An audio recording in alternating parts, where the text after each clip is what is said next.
Number 1. The Son of Sam Murders. Imagine sitting in your car on a quiet summer night, talking with a friend, completely unaware that someone is watching you from the shadows with a loaded revolver. It was the summer of 1976, and New York City was about to be plunged into a state of absolute terror. The streets were sweltering, the city was already on edge from economic struggles, and soon a phantom would begin stalking the boroughs. The attacks were brutally simple and seemingly entirely random. Young people, often parked in quiet neighborhoods just trying to enjoy a peaceful evening, suddenly found their windows shattered by bullets from a .44 caliber handgun. There was no robbery, no prior connection between the victims, and no warning. Just a blinding flash in the dark and then devastating tragedy. The police were completely baffled. They had no clear physical description, no understandable motive, and worst of all, no way to predict where this elusive gunman would strike next. A blanket of fear descended over the millions of people living in the city. If you find yourself captivated by these dark corners of history and the psychology behind them, make sure you hit that subscribe button right now so you never miss an investigation. As the body count continued to rise over the next year, the killer decided that staying in the shadows was no longer enough. He wanted the spotlight. He wanted the world to know exactly who was causing this nightmare. He began leaving handwritten letters at the crime scenes and sending them directly to the police and prominent journalists. These were not just confessions, they were arrogant, taunting messages that mocked the authorities for their inability to catch him. He gave himself a moniker that would soon be plastered across every newspaper front page, striking fear into every household. Why do you think certain killers feel this overwhelming compulsion to communicate with the police and the media instead of just hiding? Let me know your thoughts down in the comments below. And if this chilling mystery already has you gripped, please drop a like on the video. But the letters revealed a mind completely detached from reality. The author claimed he was a monster, a creature of the night, but the most unsettling detail was his bizarre justification for the murders. He stated that he was not acting on his own free will. Instead, he claimed he was being given direct orders to kill by a demon. And this ancient, bloodthirsty demon was allegedly living inside the body of a black Labrador retriever that belonged to his neighbor, a man named Sam. This is how David Berkowitz, the man behind the gun, became known to the entire world as the Son of Sam. The idea that a man was roaming the streets, heavily armed and taking innocent lives because he believed a dog was commanding him to do so, sent an unprecedented wave of panic through New York. It was no longer just a crime story. It was a psychological horror playing out in real time. The killer seemed to have a specific type. Many of his female victims had long, dark hair. As the terrifying summer of 1977 approached, the fear reached a boiling point. Young women across the 5 boroughs began drastically altering their appearances. Beauty salons were completely sold out of blonde hair dye, and stores could not keep short wigs on their shelves. People stopped going out at night. The city that never sleeps was suddenly terrified of the dark. The New York Police Department formed a massive task force, launching the largest and most expensive manhunt in the history of the city. Yet Berkowitz continued to slip right through their fingers, disappearing into the urban maze after every single attack. They were desperately grasping at shadows, interviewing thousands of suspects to no avail. Would you have changed your physical appearance to avoid becoming a target, or simply refuse to leave the safety of your home? Let me know what you would do in the comments below. Please drop a like on the video if the sheer tension of this historic manhunt is keeping you on the edge of your seat. But the reign of the Son of Sam was about to end, and it all came after entirely paralyzing one of the largest cities in the world for over a year. The elusive phantom was not brought down by a dramatic shootout or a brilliant piece of complex detective work. He was caught because of a simple parking ticket. In August of 1977, during what would be his final tragic attack, a local woman noticed a suspicious man walking down her street. More importantly, she remembered seeing a police officer writing a parking ticket for a car parked near a fire hydrant on that exact same block. Detectives desperately tracked down every ticket issued in that area on that specific night. The paper trail led them directly to a yellow Ford Galaxy registered to a 24-year-old postal worker living in Yonkers named David Berkowitz. When investigators arrived at his apartment building, they peered into his car and spotted a rifle sitting in plain sight, along with maps of the crime scenes and another taunting letter. They set up a perimeter and waited in the sweltering heat. When Berkowitz finally walked out of his building and approached his car, detectives surrounded him with their weapons drawn. Instead of fighting or running, the man who had terrified millions simply turned around, flashed a chilling, calm smile, and said, "Well, you got me." David Berkowitz was arrested and eventually sentenced to hundreds of years in prison, bringing an end to the Summer of Sam. But the relief felt by New Yorkers would eventually be shattered again years later, when the desolate, windswept sands of a quiet island beach began yielding a gruesome harvest of forgotten souls, hidden away in burlap sacks. Number 2. The Gilgo Beach Serial Killer. The desolate, windswept sands of that quiet island beach did indeed hold a gruesome harvest, an agonizing secret buried beneath the brush of Long Island for years. It started as a frantic search for one missing woman, but what investigators uncovered along the remote stretch of Ocean Parkway would forever change the history of New York. The area, known as Gilgo Beach, is a picturesque coastal getaway, a place where people go to escape the suffocating heat of the city. But hidden just off the highway, tangled deep within the thick brambles and poison ivy, lay a terrifying graveyard. In December of 2010, a police officer and his canine were conducting a routine training exercise, combing the overgrown brush for signs of the missing woman. Instead, they stumbled upon something out of a nightmare. Wrapped tightly in decaying burlap sacks, they found the skeletal remains of 4 different women, placed carefully along the highway at incredibly specific intervals. This was no random dumping ground. It was the meticulous, calculated work of a predator who felt completely comfortable returning to the same desolate spot over and over again. The police quickly realized they were not just dealing with a single tragic disappearance, but a prolific serial killer who had been operating right under their noses for over a decade. The sheer audacity of the killer was staggering. He had managed to abduct and dispose of multiple victims without leaving a single trace of his identity behind, creating a puzzle that seemed utterly impossible to solve. Why do you think a killer would choose to return to the exact same location to hide his victims instead of scattering them to avoid detection? Let me know your theories down in the comments below. If this unsettling discovery has you hooked, please drop a like on the video. But the physical evidence hidden in the sand was nothing compared to the psychological torture the killer was about to inflict on the families left behind. As investigators desperately tried to identify the women found in the burlap sacks, the twisted nature of this phantom killer became devastatingly clear. He was not just satisfied with taking their lives, he wanted to bask in the pain he was causing their loved ones. In a move of pure, unadulterated cruelty, the killer actually used the cell phone of one of his victims to call her family. He did not call to demand a ransom or negotiate. He called simply to taunt them, describing the horrific things he had done, listening to their terror, and proving that he was entirely in control. These chilling phone calls, made from crowded areas in New York City to avoid being tracked, showed a level of sophistication and sadism that terrified even the most seasoned detectives. As the search expanded along the coastline over the following months, the true scale of the horror was slowly unearthed.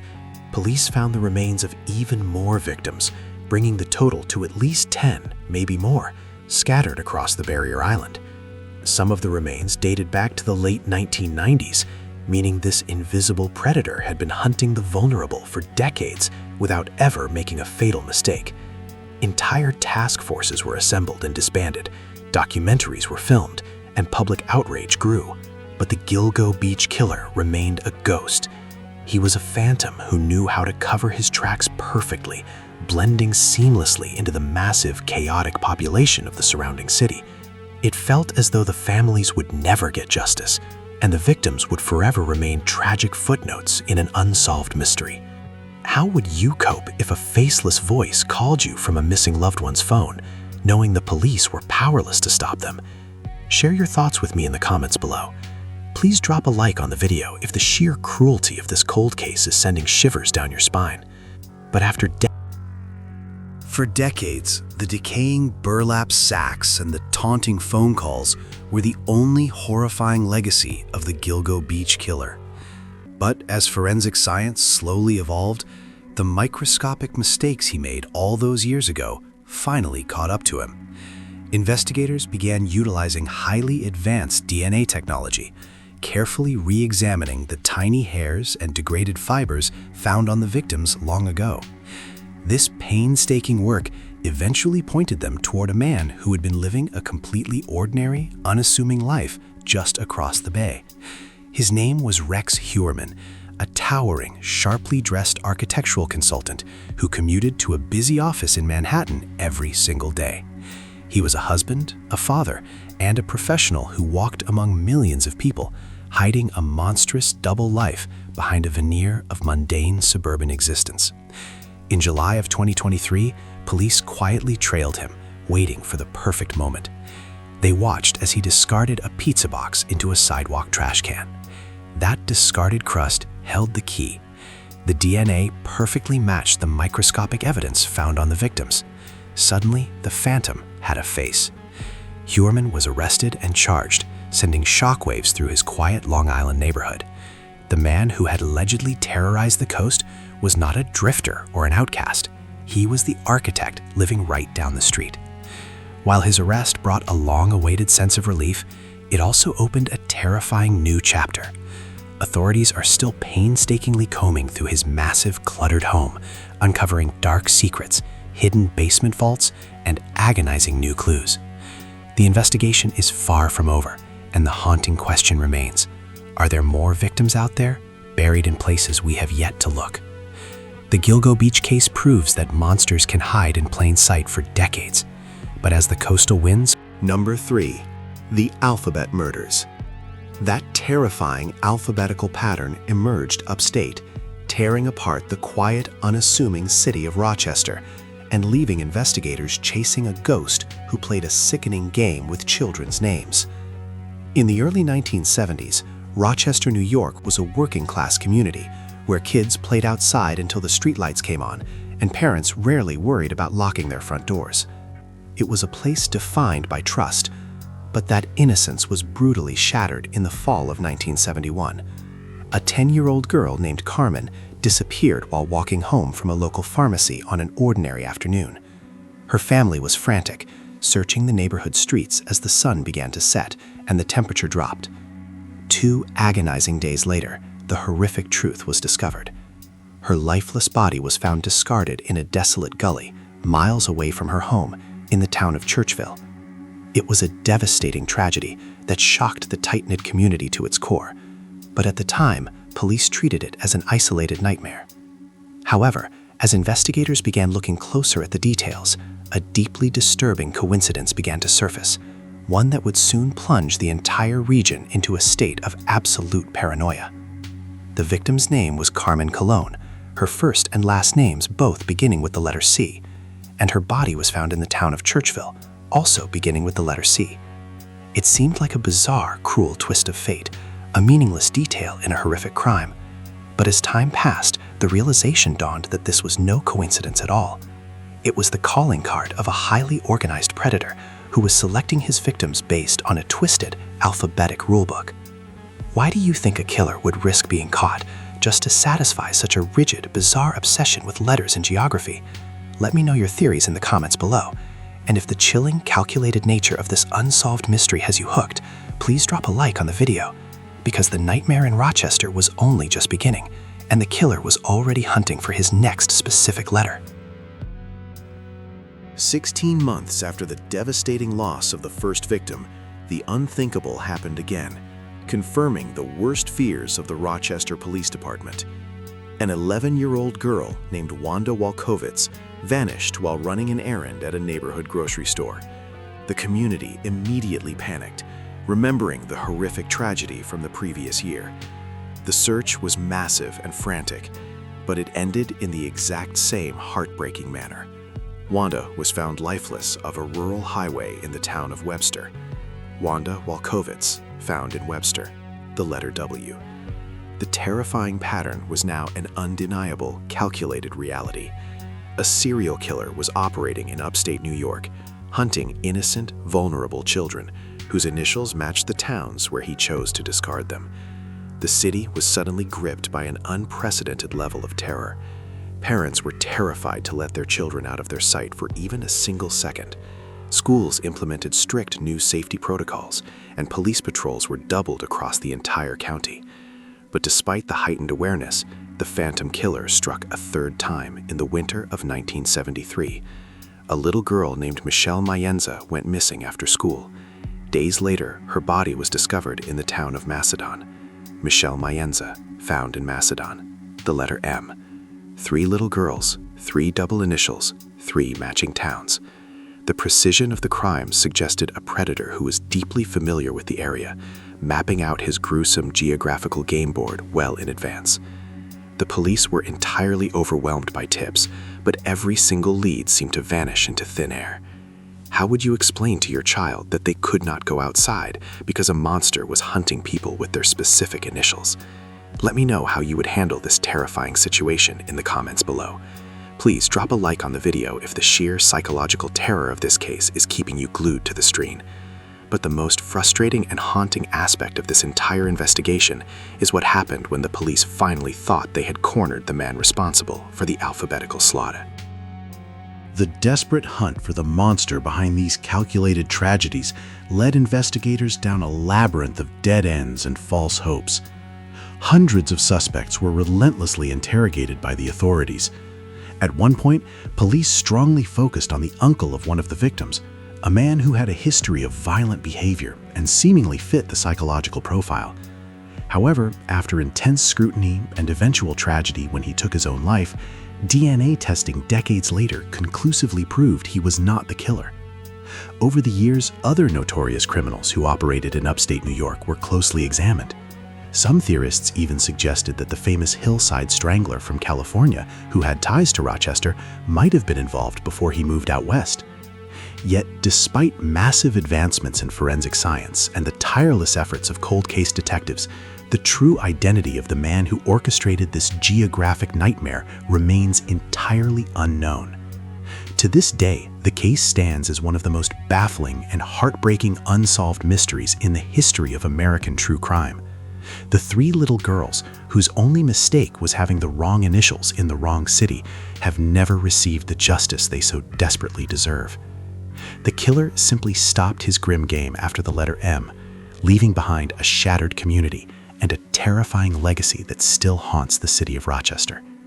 He vanished as quickly as he appeared, slipping away into the dark without ever making a fatal error that would expose his true identity. The chilling reality is that the mastermind behind this meticulously planned slaughter might have lived out the rest of his life as a free man, walking among the very people he terrorized. But while the alphabet killer faded into the mists of upstate New York, another copycat predator was preparing to strike the city streets years later, choosing his targets not by their names, but by the astrological signs they were born under.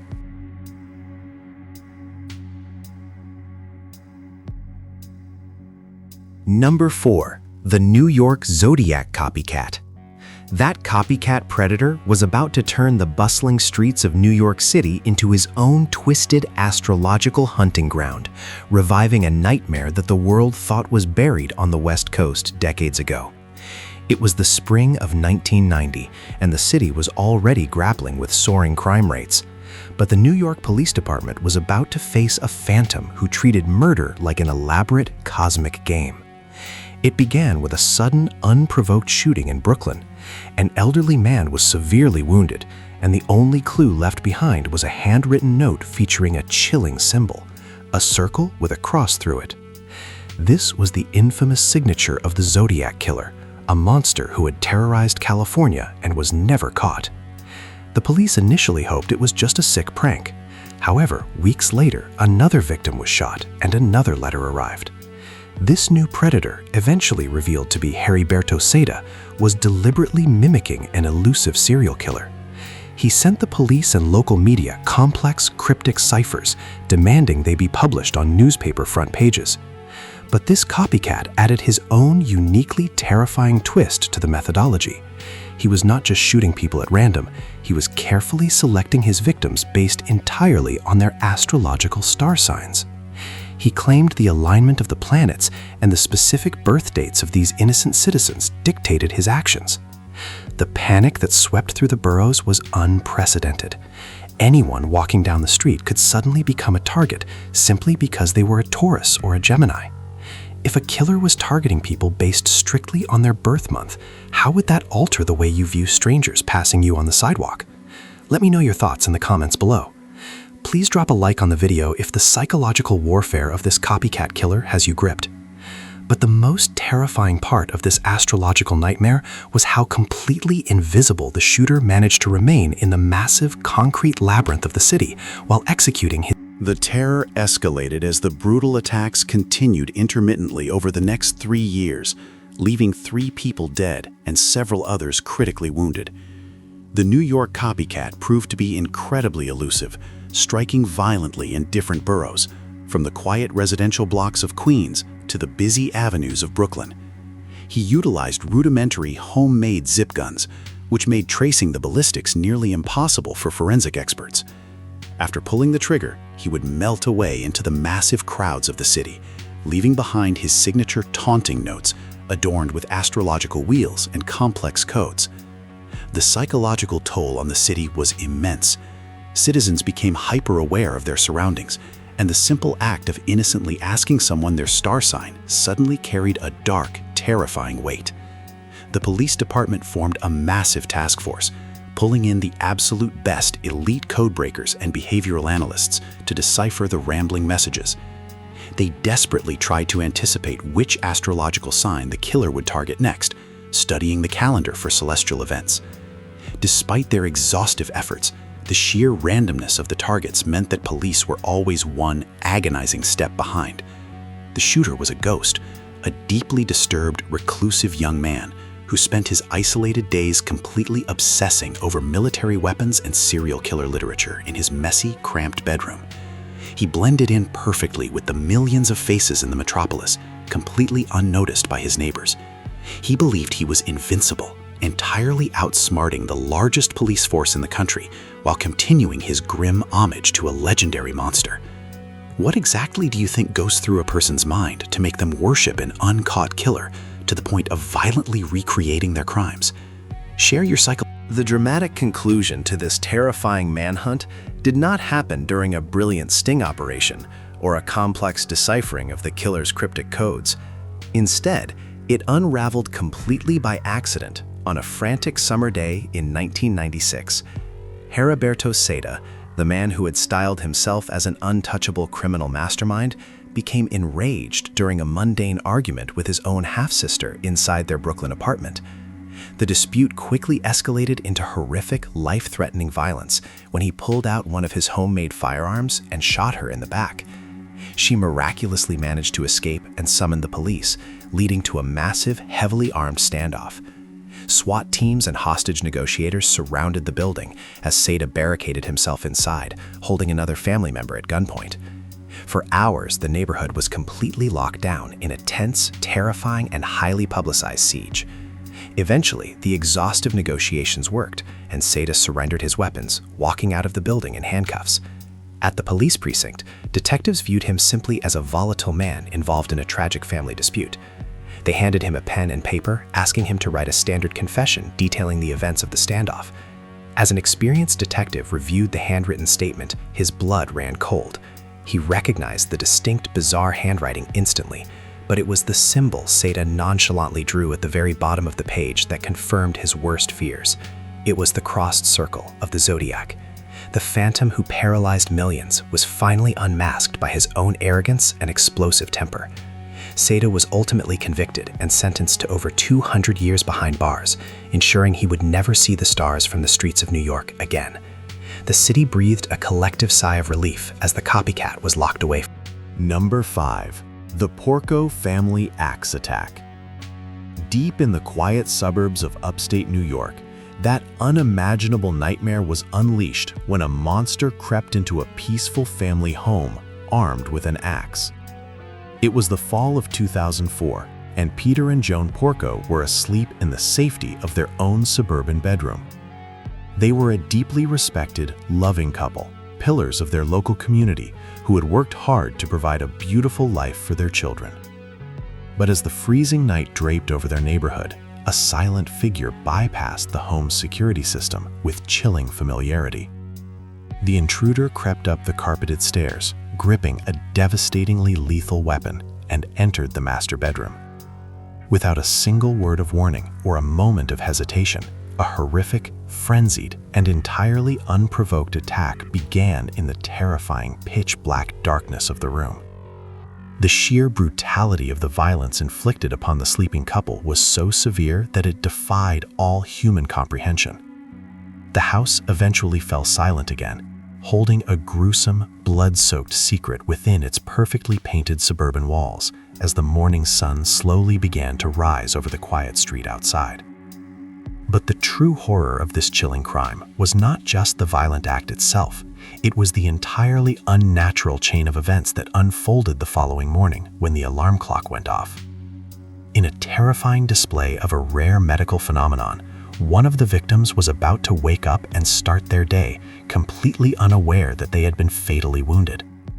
How do you think a human brain can completely block out the reality of a devastating lethal injury just to maintain a normal daily routine? Let me know your thoughts down in the comments below. Please drop a like on the video if the sheer chilling nature of this suburban nightmare has you holding your breath. Because the morning routine that was about to unfold inside that silent house is one of the most disturbing and surreal sequences of events ever recorded in criminal history. As the morning light filtered through the shattered piece of the Porco home, Peter Porco woke up. Despite sustaining catastrophic head injuries from the axe, a terrifying psychological coping mechanism known as routine automatism took over his damaged brain. Operating entirely on autopilot, Peter climbed out of his blood-drenched bed and simply began his normal morning routine. He walked into the bathroom to shave, oblivious to his own lethal wounds reflecting in the mirror. He walked down the stairs, packed his lunch for work, and even signed a piece of paperwork left on the kitchen counter. He then stepped outside to retrieve the morning newspaper, accidentally locking himself out of the house. He retrieved a spare key from its hidden spot, unlocked the door, walked back inside, and collapsed dead on the foyer floor. When concerned colleagues requested a welfare check later that day, police officers walked into a scene of absolute, surreal horror. Following the agonizing trail of evidence upstairs, they discovered Joan Porco still lying in her bed. Miraculously, despite enduring the exact same horrific axe attack, she was still barely breathing. As paramedics frantically worked to save her fading life, an experienced detective leaned in close to the critically injured mother. He desperately needed to know who could have unleashed such personal, intimate violence upon a loving family. He asked Joan directly if a stranger had done this to them. She weakly shook her head no. Then, the detective asked the most heartbreaking question imaginable, asking if her own youngest son, Christopher, was the one wielding the axe. If you were a detective standing in that blood-stained room, how would you mentally process a mother identifying her own child as a brutal monster? Share your perspective with me in the comments below. Please drop a like on the video if this unbelievable medical and psychological anomaly is leaving you entirely speechless. The agonizing silent nod from a dying mother was the most damning piece of evidence the police could ask for. Joan Porco had used her final ounces of fading strength to implicate her 21-year-old college student son, Christopher. Investigators quickly discovered that behind Christopher's charming, clean-cut exterior lay a desperate, crumbling life built entirely on a mountain of dark financial lies. He was failing his classes, secretly drowning in unpayable debt, and had recently forged his father's signature to secure a fraudulent loan. When Peter Porco discovered the devastating financial betrayal, he threatened to cut his son off completely, providing a chilling, deeply personal motive for the nighttime slaughter. Police painstakingly tracked Christopher's movements, proving he secretly drove for hours from his college campus to his childhood home just to sever his parents' ties permanently. However, against all medical odds, Joan Porco miraculously survived her catastrophic injuries. But when she finally awoke from her coma weeks later, the tragedy took a completely bizarre and heartbreaking turn. She claimed to have absolutely zero memory of the attack and fiercely, unconditionally defended the son she had previously identified. She begged the police to find the real killer, insisting her boy was entirely innocent and that her agonizing nod was just a confused reflex. Despite his own mother pleading for his freedom in the courtroom, the mountain of forensic and circumstantial evidence was simply too overwhelming for the jury to ignore. Christopher Porco was convicted of the brutal murder of his father and the attempted murder of his mother, sentenced to spend the rest of his life locked inside a concrete cell. He destroyed his entire world just to escape his own lies, forever shattering the illusion of suburban safety. But while the Porco family was destroyed in the isolated silence of their own home, another horrific tragedy was about to unfold right out in the open, where dozens of people would watch from their apartment windows as a young woman screamed for her life in the terrifying darkness. Number 6. The murder of Kitty Genovese. Dozens of people did indeed watch from their apartment windows as a young woman screamed for her life in the terrifying darkness, paralyzing an entire city, not just because of the killer, but because of the chilling silence of the witnesses. It was the early hours of March 13, 1964, in the working-class neighborhood of Kew Gardens, Queens. 28-year-old Kitty Genovese was driving home after finishing her late-night shift managing a local bar. The streets were cold, damp, and completely deserted. She parked her red Fiat in the train station parking lot, just 100 feet from her apartment building door. It was a short, familiar walk she had made countless times before without a single second thought. But as she locked her car doors and stepped into the dim glow of the streetlights, she noticed a solitary figure standing entirely still in the shadows, watching her every move. A deep, unsettling panic set in, and Kitty instinctively changed her path, rushing toward a different entrance in a desperate bid for safety. But the heavy footsteps behind her began to accelerate, closing the distance with terrifying speed. Before she could reach the safety of the locked door, the stranger lunged forward from the darkness, and a horrific, unprovoked attack began right beneath the glowing windows of the surrounding apartment buildings. Kitty fought back with absolutely everything she had, screaming into the quiet night, begging for someone, anyone, to call the police and save her from the monster holding the knife. Lights flicked on in the apartments above. Windows were slowly rolled open. Silhouettes appeared against the glass, peering down into the alleyway below. What would you have done if you were abruptly awakened by the desperate screams of a stranger right outside your bedroom window? Let me know your honest thoughts down in the comments below. Please drop a like on the video if the sheer isolation of this urban nightmare is making your blood run cold. Because the horrifying truth about what those onlookers chose to do next would forever change our understanding of human nature.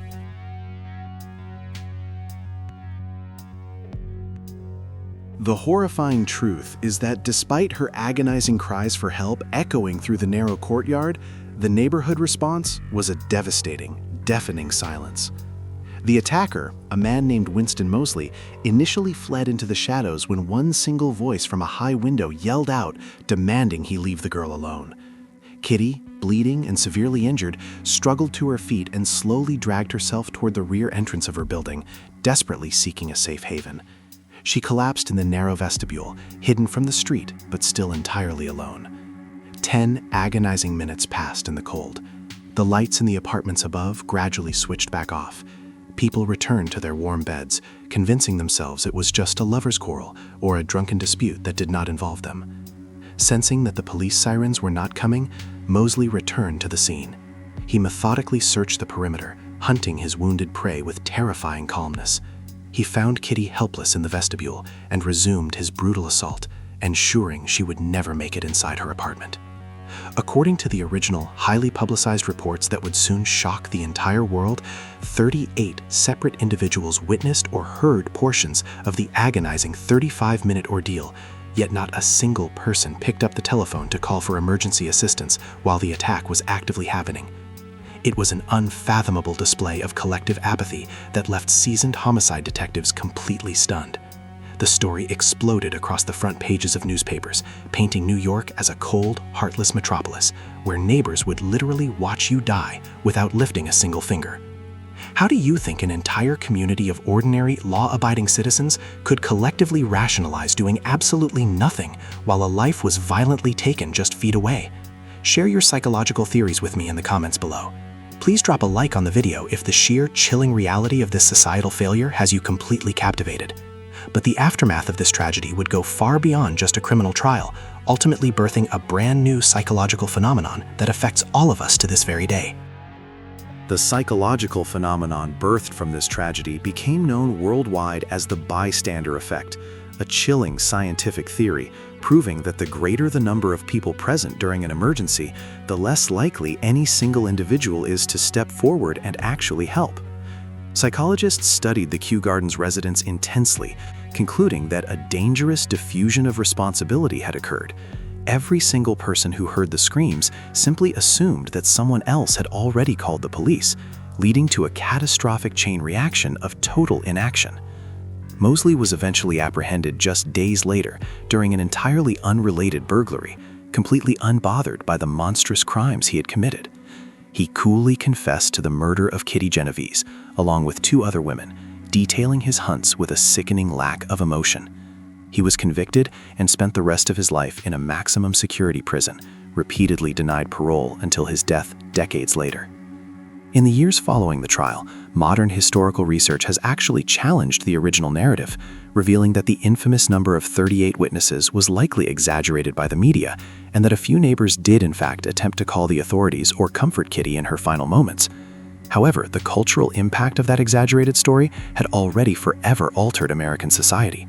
The horrific murder directly led to the implementation of the centralized 911 emergency telephone system in the United States, ensuring that reaching the police would never again be a confusing or delayed process. Kitty Genovese became a global symbol of the dark side of urban living, a tragic reminder of what happens when we choose to look the other way. But while this tragedy played out in a working-class neighborhood among ordinary citizens, another chilling mystery was brewing in the absolute highest echelons of New York society, where massive wealth, unchecked power, and a sinister husband would hide a devastating secret for over 40 years. Number 7. The disappearance of Kathie Durst. That massive wealth, unchecked power, and a sinister husband would indeed hide a devastating secret for over 40 years, wrapping the glittering skyline of Manhattan in a suffocating web of lies. To the outside world, the marriage of Robert and Kathie Durst looked like an absolute fairy tale ripped from the pages of a high society magazine. He was the eccentric, wealthy heir to one of the most powerful real estate empires in New York City, a family that literally owned the skyline. She was a bright, deeply compassionate young woman who was just months away from achieving her dream of becoming a pediatrician. But behind the heavy doors of their secluded country cottages, the fairy tale was rapidly decaying into a nightmare of intense psychological control and terrifying physical abuse.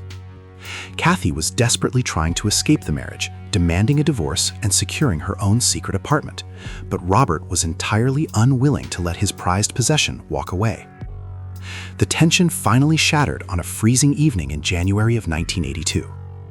Kathie arrived at a friend's dinner party in Connecticut, visibly terrified and completely out of character for the vibrant medical student. After receiving an angry phone call from her husband, she told her friends she had to return to their isolated cottage in South Salem, ominously whispering that she was afraid of what Robert might do to her. She stepped out into the bitter winter night, supposedly boarded a commuter train bound for Manhattan, and completely vanished from the face of the earth.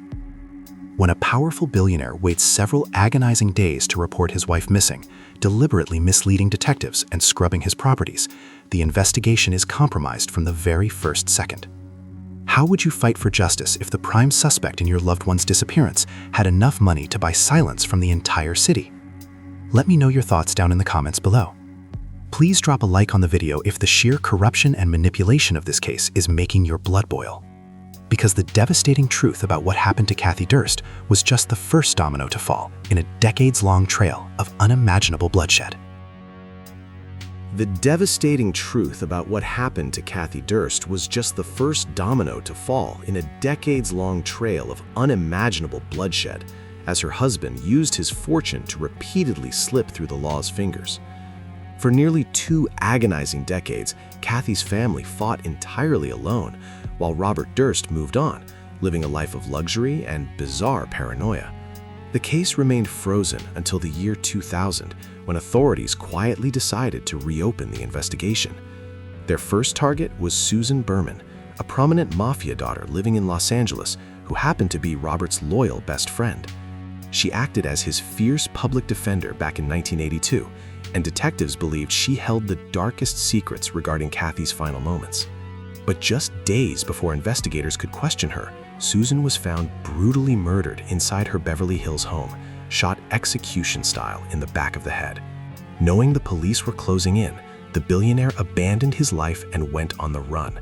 He shockingly resurfaced in a cheap boarding house in Galveston, Texas, disguising himself as a mute elderly woman to evade a nationwide manhunt. But the violence could not be contained. In late 2001, the dismembered, headless remains of his elderly neighbor, Morris Black, were found floating in the bay. Durst was arrested, and in one of the most baffling courtroom verdicts in American history, his highly paid legal team convinced a jury that he shot his neighbor in self-defense and only chopped up the body out of pure panic, resulting in an unbelievable acquittal. If you were sitting on that jury, could you ever believe that a man who meticulously dismembered his neighbor was acting out of innocent self-defense? Share your honest verdict in the comments below.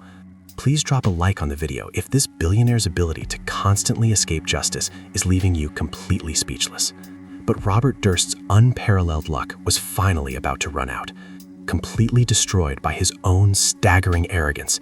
That unparalleled luck was finally completely destroyed by his own staggering arrogance, bringing down the untouchable billionaire in a twist so cinematic that Hollywood could never have scripted it.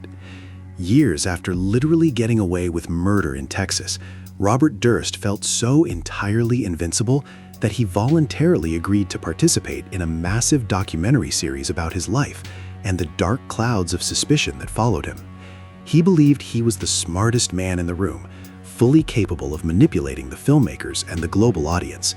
But during the final interview, the director confronted him with newly discovered, undeniable handwriting evidence that directly linked him to the execution of his best friend, Susan Berman. Durst visibly panicked, his cold demeanor finally cracking under the immense pressure of the truth. After the grueling interview concluded, he immediately retreated to a private hotel bathroom to compose himself. But in a monumental, catastrophic blunder, he completely forgot that he was still wearing a live recording microphone attached to his shirt. As he stood completely alone in the bathroom, staring into the mirror, the audio equipment captured him whispering a chilling, frantic conversation with himself. He muttered about being caught before delivering the most haunting, definitive confession in true crime history, stating, "What the hell did I do? Killed them all, of course."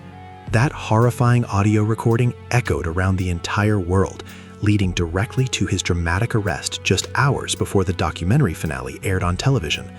Robert Durst was finally convicted of murder in his late 70s, taking his final ragged breaths inside a prison hospital and taking the exact location of Kathie's hidden body to the grave. His massive fortune could not save him from his own whispered words.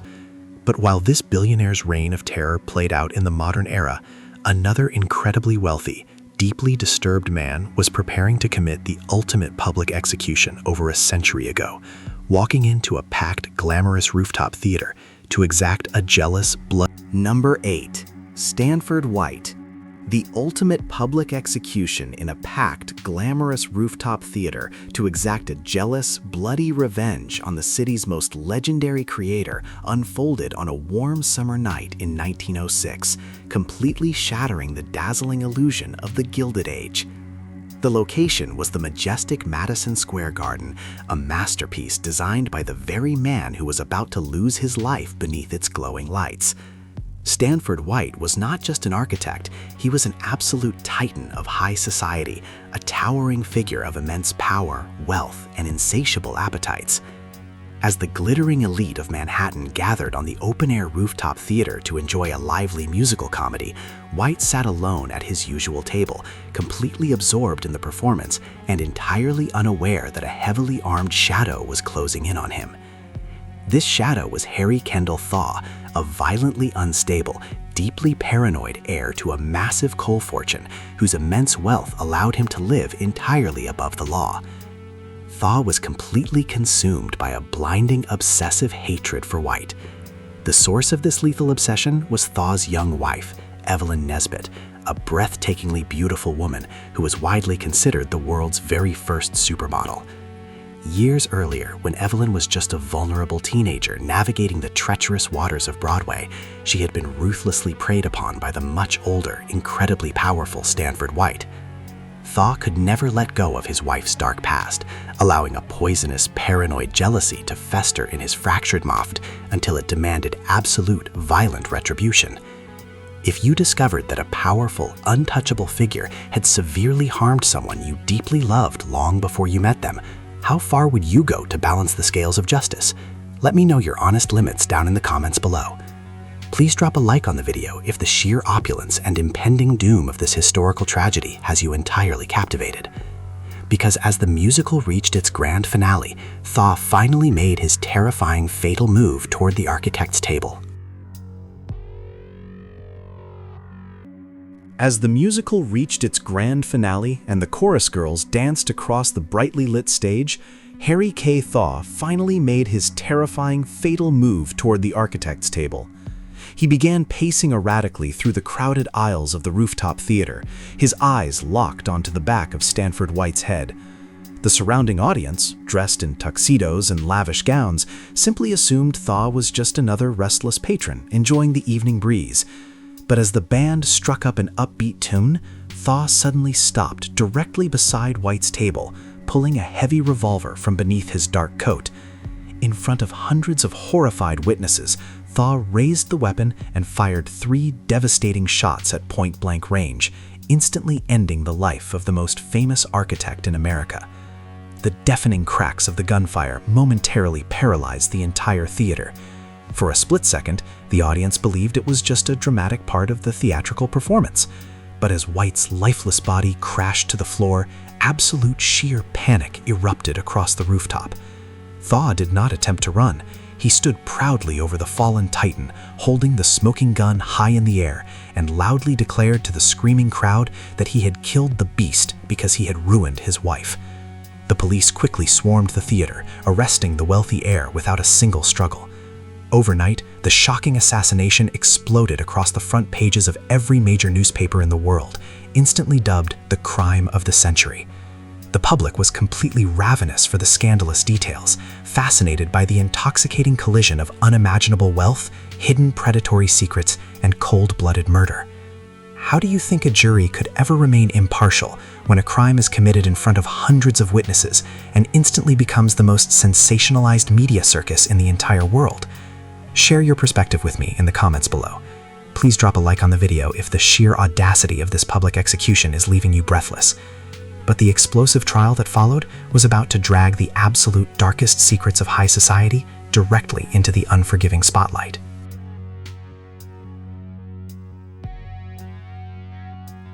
The explosive trial that followed was about to drag the absolute darkest secrets of high society directly into the unforgiving spotlight, completely destroying the polite, refined facade of the era. The courtroom was an absolute circus, packed to the brim with reporters, socialites, and curious onlookers desperate to catch a glimpse of the tragic love triangle. The defense strategy for the wealthy killer was unprecedented and entirely controversial. They argued that Thaw was suffering from a temporary, localized insanity fueled by immense grief, a fabricated condition they coined as dementia americana. To prove this, they forced Evelyn Nesbit to take the witness stand and painfully recount the horrific abuse she endured at the hands of Stanford White when she was just a powerless young girl. Her agonizing, tearful testimony completely shifted the public's sympathy. White, the brilliant architectural genius, was posthumously destroyed in the court of public opinion, painted as a predatory monster who entirely deserved his violent fate. After grueling deliberations and a hung jury in the first trial, the second trial concluded with a verdict that outraged legal scholars but appeased the public. Thaw was found not guilty by reason of insanity. Thanks to his family's bottomless fortune, he was sent to an asylum for the criminally insane, but he eventually secured his complete release, living out the rest of his life as a free man. The crime of the century proved that with enough money, influence, and the right scandalous narrative, even a brutal public execution could be entirely forgiven by the law. The Gilded Age lost its shimmering innocence that night on the rooftop, forever altering the landscape of American tabloid journalism. But while the opulent high society of the early 20th century was utterly scandalized by a theatrical crime of passion, a much darker, far more brutal monster would terrorize the working class decades later, hunting innocent women along the muddy banks of a freezing upstate river after a catastrophic, fatal flaw in the justice system inexplicably set a known killer free. Number 9. Arthur Shawcross. That catastrophic, fatal flaw in the justice system inexplicably set a known killer free, allowing a monster to turn the muddy banks of a freezing upstate river into his own personal graveyard. It was the late 1980s, and the working-class city of Rochester, New York, was about to be dragged into an unimaginable nightmare. The Genesee River, a beautiful natural landscape, quickly transformed into a landscape of absolute horror. It started slowly, with vulnerable women vanishing off the bustling city streets under the cover of darkness.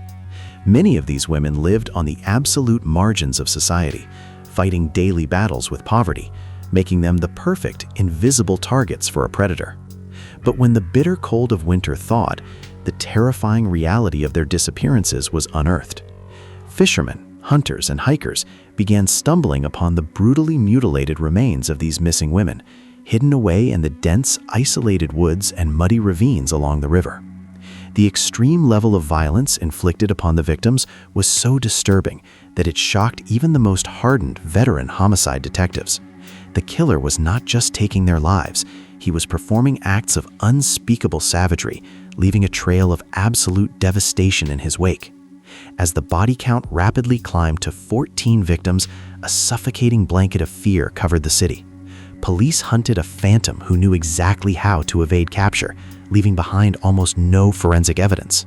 The community demanded answers, completely unaware that the monster terrorizing their streets was not a stranger to the law. Why do you think predators specifically target the most vulnerable members of society, knowing their disappearances might not immediately trigger a massive police response? Let me know your psychological theories down in the comments below. Please drop a like on the video if the sheer brutality of this river hunt has you entirely gripped, because the most horrifying aspect of this entire case is the devastating truth about exactly who this killer was and why he was even allowed to walk. The truth about exactly who this killer was and why he walked the streets is a story of catastrophic institutional failure. The phantom stalking the Genesee River was a man named Arthur Shawcross, and this was not his first time hunting the innocent. Over a decade earlier, in the 1970s, Shawcross committed the ultimate crime in a different upstate town. He brutally murdered 2 young children, sending shockwaves of grief through the tight-knit community. He was quickly caught, completely cornered by the overwhelming evidence against him. But instead of being locked away for the rest of his natural life, the legal system made a fatal, incomprehensible compromise. Shawcross was allowed to plead guilty to a lesser charge of manslaughter, incredibly serving just 14 years behind bars before being quietly granted early parole. He was released back into society, completely unmonitored and entirely free to relocate to Rochester, where his monstrous urges rapidly resurfaced. The citizens of Rochester had absolutely no idea that a convicted child killer had been secretly placed in their community. The parole board believed he was rehabilitated, completely ignoring the deeply ingrained psychopathic darkness that defined his existence. Almost immediately after tasting freedom, Shawcross escalated his violence, shifting his terrifying focus to the vulnerable women working the desolate night shifts. He lived a mundane life, working as a food preparation worker, blending in perfectly while secretly venturing into the darkness to satisfy his gruesome compulsions. He would lure his victims into his vehicle, drive them to the isolated ravines, and unleash a level of sheer brutality that defied all human comprehension. How would you react if you discovered that the justice system had secretly relocated a convicted violent predator directly into your quiet neighborhood without giving you any warning whatsoever? Share your honest outrage with me in the comments below. Please drop a like on the video if this unforgivable failure of the legal system is making your blood boil. But the reign of the Genesee River Killer was finally about to end, thanks to a completely ordinary police patrol and a terrifying discovery in the freezing upstate woods. The reign of the Genesee River Killer was finally about to end. thanks to a completely ordinary police patrol and a terrifying discovery in the freezing upstate woods that finally unmasked the predator.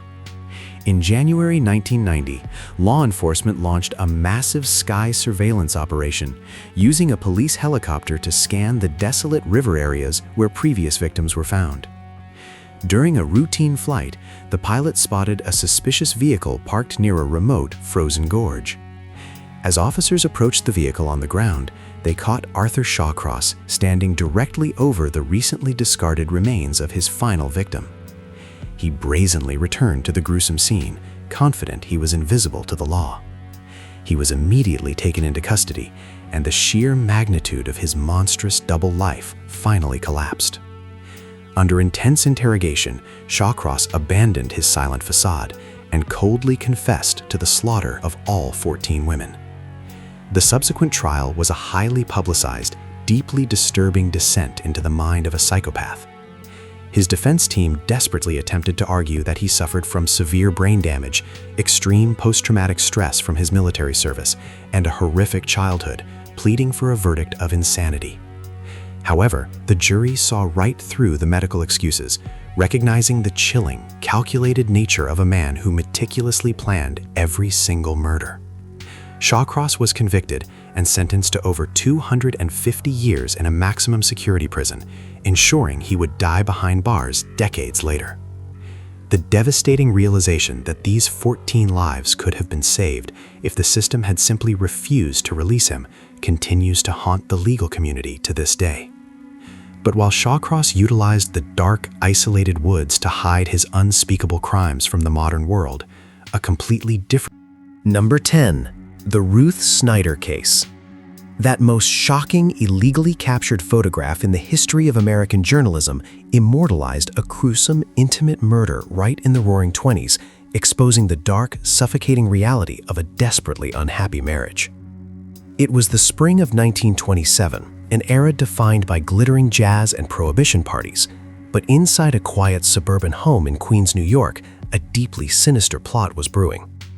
Ruth Snyder was a vibrant, frustrated housewife entirely trapped in a lifeless marriage to her husband, Albert. He was a stern art editor who firmly dictated every aspect of their domestic life, leaving Ruth feeling completely suffocated. Desperate for escape, she began a passionate, secret affair with a mild-mannered corset salesman named Judd Gray. What began as a clandestine romance quickly mutated into a dark, obsessive conspiracy to permanently remove the only obstacle standing in their way. Ruth meticulously orchestrated a devastating plan, secretly taking out massive life insurance policies on her husband, ensuring they included a lucrative double indemnity clause that would pay out a massive fortune if he died a sudden, violent death.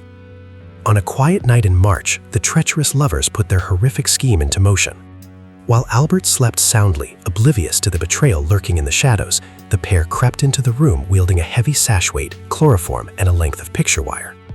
They unleashed a frantic attack in the pitch-black darkness, strangling the unsuspecting husband to death and frantically ransacking the bedroom to make the scene look like a botched burglary. Why do you think two seemingly ordinary citizens could convince themselves that committing a brutal murder was a better solution than walking away from a marriage? Let me know your psychological theories down in the comments below. Please drop a like on the video if the calculated betrayal of this domestic nightmare is making your blood run cold. Because the carefully constructed illusion of a random home invasion was about to completely unravel in a matter of hours, exposing a trail of unforgivable lies.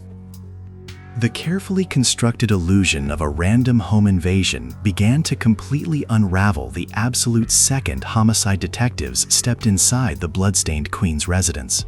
Police found Ruth dramatically tied up, claiming a towering intruder violently knocked her unconscious, murdered her husband, and stole her precious jewelry. However, investigators immediately noticed massive inconsistencies in her terrifying story. The ropes binding her wrists and ankles were suspiciously loose, tied in a way that suggested she could have easily freed herself at any moment. Even more damning, a search of the ransacked bedroom revealed the stolen jewelry clumsily hidden directly beneath Ruth's own mattress. Furthermore, detectives found a discarded pin bearing the initials of Judd Gray, linking the salesman to the crime scene. Under intense interrogation, the fragile alliance between the two lovers entirely collapsed, They turned on one another, desperately pointing fingers and trading vicious accusations to save themselves from the ultimate punishment. Judd confessed he participated in the killing, but insisted he was completely manipulated and hypnotized by Ruth's overwhelming demands. Ruth painted Judd as a violently obsessive stalker who acted on his own unhinged jealousy. The resulting legal battle became the most sensational media circus of the decade, completely captivating a nation obsessed with the scandalous details of a deadly suburban romance. The courtroom was packed every single day with legendary Hollywood celebrities and hundreds of desperate reporters fighting for a glimpse of the murderous housewife. If you were forced to judge this case, would you place more blame on the manipulative mastermind who orchestrated the plot or the willing accomplice who physically carried out the brutal violence? Share your honest verdict in the comments below. Please drop a like on the video if the sheer betrayal and cowardly finger-pointing of this infamous trial has you entirely gripped. But the true climax of this historical saga did not happen inside the crowded courtroom, but rather in the terrifying, dimly lit execution chamber where an unimaginable breach of protocol would shock the entire globe. The unimaginable breach of protocol inside that terrifying, dimly lit execution chamber secured Ruth Snyder's dark legacy for all of recorded history. Despite their desperate pleas and endless blame shifting, both Ruth and Judd were overwhelmingly convicted of first-degree murder and swiftly sentenced to die in the electric chair at Sing Sing prison. In January of 1928, the world waited with bated breath as the execution date finally arrived. The prison strictly forbade any cameras inside the death chamber, demanding absolute solemnity. But the fiercely competitive tabloid newspapers of New York City were entirely unwilling to accept those rules. A relatively unknown photographer named Thomas Howard was secretly hired to do the impossible. Howard meticulously strapped a miniature, modified camera directly to his ankle, running a hidden shutter release wire all the way up his pant leg into his deep coat pocket. He quietly blended in with the official state witnesses, standing in the cold, silent room as Ruth Snyder was tightly strapped into the heavy wooden chair. At the exact terrifying moment the executioner threw the switch and the lethal surge of electricity coursed through her body, Howard slightly lifted his pant leg and blindly squeezed the hidden bulb in his pocket. He captured a blurry, haunting, and entirely unprecedented photograph of a human being in the exact fraction of a second they were dying. The very next morning, that horrifying image was plastered across the front page of the newspaper beneath a massive single-word headline that simply read, "Dead." It sold millions of copies almost instantly, sparking massive outrage and changing the ethical boundaries of global photojournalism forever. The chilling story of a housewife who killed for an insurance payout eventually inspired legendary Hollywood films like Double Indemnity.